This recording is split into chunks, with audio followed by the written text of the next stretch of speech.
ਸ਼ਰਮ ਆਉਂਦੀ ਹੈ। ਮਤਲਬ ਮੈਂ ਉੱਥੇ ਜਾਂਦਾ ਸੀ ਕਰਾਚੀ, ਹੁਣ ਹਰ ਦੂਜਾ ਬੰਦਾ ਜਿਹੜਾ ਹੈ ਜਾਂ ਬੰਦੀ ਹੈ ਉਹ तीसरी लिख रही है कि सर सैयद का मुसलमानाने हिंद की फलां फलां, ठीक है।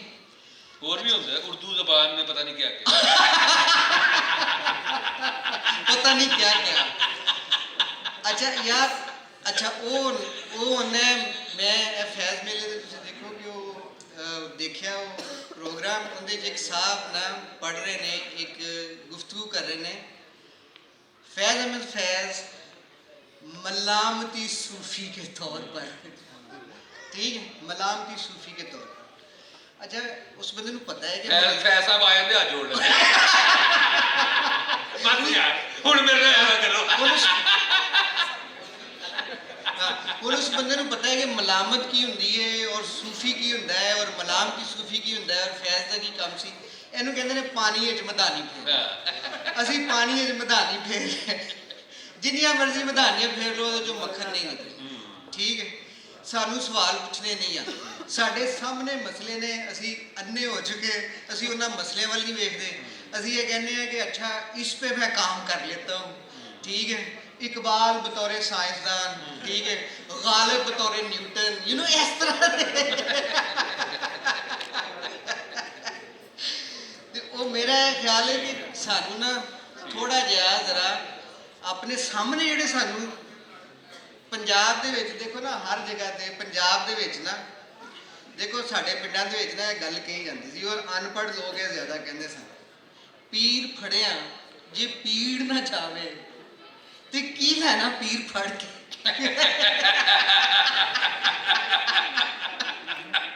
मैं तो वैसे ही कहना बंद कर दियो तलीम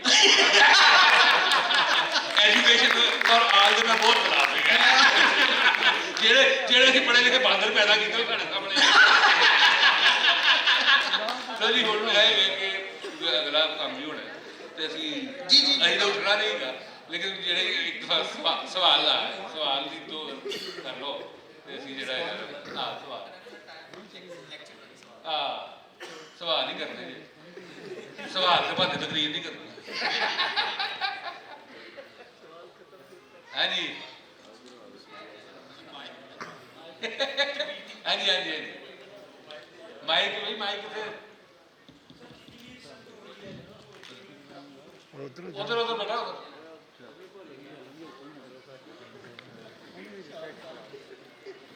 ध्यान ना फड़ाई, कैमरे नहीं आना, चाइल्ड लेबर का केस हो जाएगा।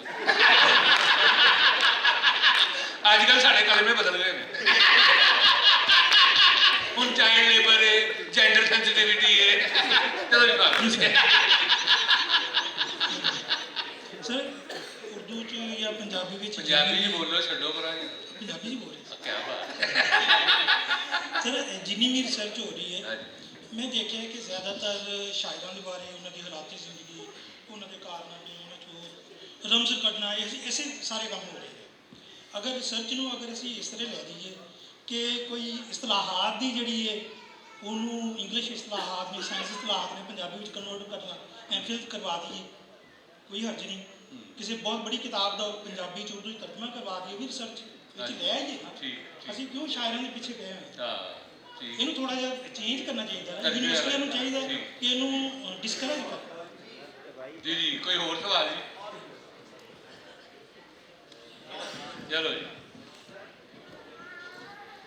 चट्ठा जी इधर भी आ जाए। मेरा नाम अहमद सुहेल है। तो मेरा सवाल है सी कि रिसर्च असी अपनी पंजाबी नहीं कर सकते हैं, इसलिए इस लैंगुएज का आना बहुत जरूरी है। असी जो ब्रिटिशर या फॉरनर जिन्हें भी रिसर्चर देखते हैं उन्होंने लैंगुएज इतनी मजबूती नहीं होती जिन्नी अरेबिक, वो भी रिसर्च करते हैं साड़ी पंजाबी ते साडे दूसरे कल्चर ते लैंगुएज इतनी ज़्यादा इंपोर्टेंट नहीं। थोड़ी रोशनी पाओ कि वो किस तरीके का सोर्स पढ़ते हैं, वो साढ़े नालों भी अच्छी रिसर्च कर रहे हैं अगर देखा जाए तो। ठीक है सर ये तो जी जी मैं कहा एक बार ला ली ना 2-4 सवाल। हाँ जी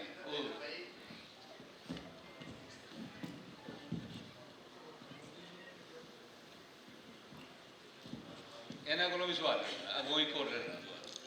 मैं अमन शहजाद हाँ चनियोड़ तो।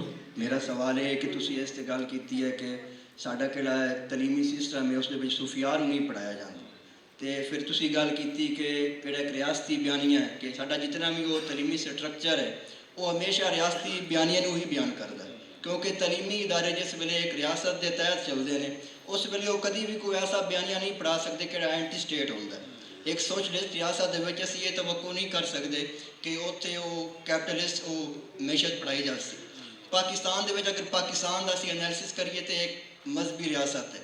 ਇੱਥੇ ਕਿਵੇਂ ਉਹ ਪੜ੍ਹਾਇਆ ਜਾ ਸਕਦਾ ਹੈ ਕਿ ਨਾਮਾ ਮੋਮਿਨ ਵਿੱਚ ਮਸੀਤਾਂ, ਨਾਮਾ ਵਿੱਚ ਕੁਫਰ ਦੀਆਂ ਰੀਤਾਂ, ਯਾਨੀ ਕਿ ਅਗਰ ਅਸੀਂ ਨਾਨਕ ਪੜ੍ਹਾਈਏ, ਅਗਰ ਅਸੀਂ ਫਰੀਦ ਪੜ੍ਹਾਈਏ, ਅਗਰ ਅਸੀਂ ਬੁੱਲਾ ਪੜ੍ਹਾਈਏ ਜਾਂ ਅਗਰ ਅਸੀਂ ਵਾਰਿਸ ਦੀ ਹੀਰ ਪੜ੍ਹਾਈਏ ਕਿ ਉੱਥੇ ਕਿਵੇਂ ਇੱਕ ਔਰਤ ਨੂੰ ਬਿਆਨ ਕੀਤਾ ਜਾ ਰਿਹਾ ਹੈ, ਪੰਜਾਬ ਦੇ ਇੱਕ ਆਜ਼ਾਦ ਖਿਆਲ ਕਲਚਰ ਬਿਆਨ ਕੀਤਾ ਜਾ ਰਿਹਾ ਹੈ। ਇਹ ਸਟੇਟ ਤਾਂ ਸਾਰੀ ਢਹਿ ਜਾਸਤੀ ਤੇ ਇਸ ਸਟੇਟ ਤੇ ਅਸੀਂ ਕਿਸ ਤਰ੍ਹਾਂ ਤਵੱਕੋ ਕਰ ਸਕਦੇ ਹਾਂ ਕਿ ਉਹ ਇਹਨਾਂ ਚੀਜ਼ਾਂ ਨੂੰ ਇੱਕ ਰਿਆਸਤੀ ਲੈਵਲ ਤੇ ਪੜ੍ਹਾਵੇ।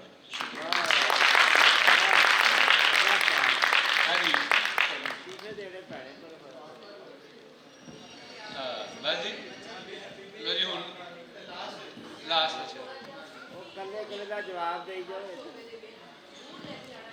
ਠੀਕ ਜ਼ਰੂਰ ਠੀਕ अस्सलाम वालेकुम जी सर, मेरा सवाल ये है कि ये सर ने पहले कहा कि ये जो प्रोफेसर हैं ये एंड वाले सालों में ज़्यादा काम करते हैं। अच्छा, सर ने क्या है कि जड़े प्रोफेसर ने वो एंड वाले सालों में ज़्यादा काम करते हैं। मैं शॉर्ट एंड स्मार्ट जल्दी जल्दी करांगा, तुसी पिक कर लियो सर, माजरत। प्रोफेसर क्यों ना इस लैवल ते असी मतलब सिलेक्ट करिए कि वो एंड वाले साल ज़्यादा सर्वाइव कर लैन, ठीक है, ताकि जी न्यू जनरेशन है उन्होंने अगे आने का मौका मिले। नंबर 1। नंबर 2, साडा पंजाबी कल्चर है, पूरा अरसा बच्चा 16 जमाता तक पढ़ता रहिंदा है, सारियां मतलब बुक्स। जदों CSS एग्जाम देन जाता है या PPSC जाता है उत्थे उहदे नाल इंग्लिश शुरू हो जाती है, ठीक है। नंबर 2। नंबर 3, साडी यूनीवर्सिटियां दे विच 16 जमाता तक बच्चा पढ़ता है लेकिन उन्होंने कोई स्किल नहीं सिखाई जाती। MBBS करता बच्चा, एक वो खातून जी अनपढ़ होंगी वो किसी डॉक्टर के नाल सिर्फ 6 माह काम करती, उन्होंने ऑपरेटिंग सिस्टम मतलब टच देना स्टार्ट आ जाता है। एक वो बच्चा जिन्हें MBBS किया होंगे उसको असी पूछते हैं कि यार पैनाडोल का तेन पता थोड़ा बहुत, उन्होंने ये नहीं पता होंगे, वो कहता यार मैं MBBS की डिग्री ली है, किहड़े कॉलेज चो जी, किंग एडवर्ड चो। मतलब मेरी रिक्वेस्ट यही है तुहाडे नाल कि साडा क्यों ना ऐसा सिस्टम बहाल किया जाए कि जिहदे विच साडे लोगों को स्किल की जरूरत है, पाकिस्तानी लोगों को स्किल की जरूरत है। पढ़े लिखे तो सारे ही ने, ठीक है, स्किल्ड लोगों की पाकिस्तान को ज़्यादा जरूरत है। मेरी रिक्वेस्ट है इत्ते रोशनी पाओ। बहुत मेहरबानी। मेरा ख्याल है कि जो आखिरी सवाल थी ना वो तो मुश्ताक साहब को कहा असी प्रोफैसर को भर्ती 50 साल की उम्र च असल मैं इस कॉन्टैक्सट में गल कर रही सी कि इदारे की जी पॉलिसी मेकिंग होंगी है वो प्रोफैसर हजरात कर रहे होंगे, ठीक है। वो जो तुम सीनियर होंगे हो ना उदों तुम मुख्तलिफ कमेटियां एडमिनिस्ट्रेशन इन्वॉल्व कर देंगे। कोई तुसी सिक्योरिटी कोई डिसिपलिन की बन गई, कोई हरासमेंट की बन गई, कोई करिकुलम की बन गई, मुख्तलिफ कमेटियां तुहाडी यूनिवर्सिटी के अंदर ना काम कर रही हुई है। वो सीनियर प्रोफैसर को लाते हैं क्योंकि वो मैच्योर लोग होंगे ने ताकि वो काम कर सकन एडमिनिस्ट्रेशन का।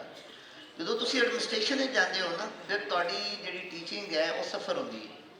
इस वजह तो प्रोफैसर का जिहड़ा लास्ट कोई 5-6 साल ने ना वो एडमिनिस्ट्रेशन गुजर जाते हैं। कोई चेयरमैन बन गया, कोई जिहड़ा डीन बन गया, वो लोगों का एडमिनिस्ट्रेशन का काम करने का एक तरीका बन जाता है। अच्छा, दूसरा की है कि जिहड़े होंगे ना एडमिनिस्ट्रेशन लोग वो मसलन मैं चेयरमैन हाँ डिपार्टमेंट का, मैं कोशिश करना कि बंगश साहब को मैं अपने स्टूडेंट्स नाल इंटरैक्ट करावां। मैं कोशिश करना कि मैं किसी NGO नाल एक MOU साइन करा ताकि मेरे बच्चे उत्थे जा सकन। मैं कोशिश करना कि मैं कोई कॉन्फ्रेंस करा देवां ताकि बहुत सारे स्कॉलर्स आ सकन। ये तुसी ये काम भी नाल इदारे ने चलाना होंदा है। अच्छा, जिहड़े है ना कि इसकी वजह तो डेफिनेटली तुहाडी जिहड़ी क्लास का एटमोसफीयर है वो मुतासर होंदा है। अच्छा, फिर दूसरा इशू की है कि मैं इस वजह तो ट्रांसलेशन सेंटर्स की गल की है कि ट्रांसलेशन सेंटर्स प्रोफैसरस नूं रिटायरमेंट तो बाद किताबां लिखनियां चाहिए। ਠੀਕ ਹੈ ਮੇਰਾ ਕੋਈ ਬਾਕੀ ਕਸੂਰ ਨਹੀਂ। ਉਸ ਤੋਂ ਪਹਿਲੇ ਕੀ ਹੈ ਕਿ ਉਹ ਨਾ ਆਪਣੀ ਕਲਾਸ ਮਸਲਨ 12 ਕ੍ਰੈਡਿਟ ਆਵਰਸ ਤੁਸੀਂ ਪੜ੍ਹਾ ਰਹੇ ਹੋ ਦਿਨ ਵਿੱਚ 12 ਕ੍ਰੈਡਿਟ ਆਵਰਸ 12 ਦਾ ਮਤਲਬ ਹੈ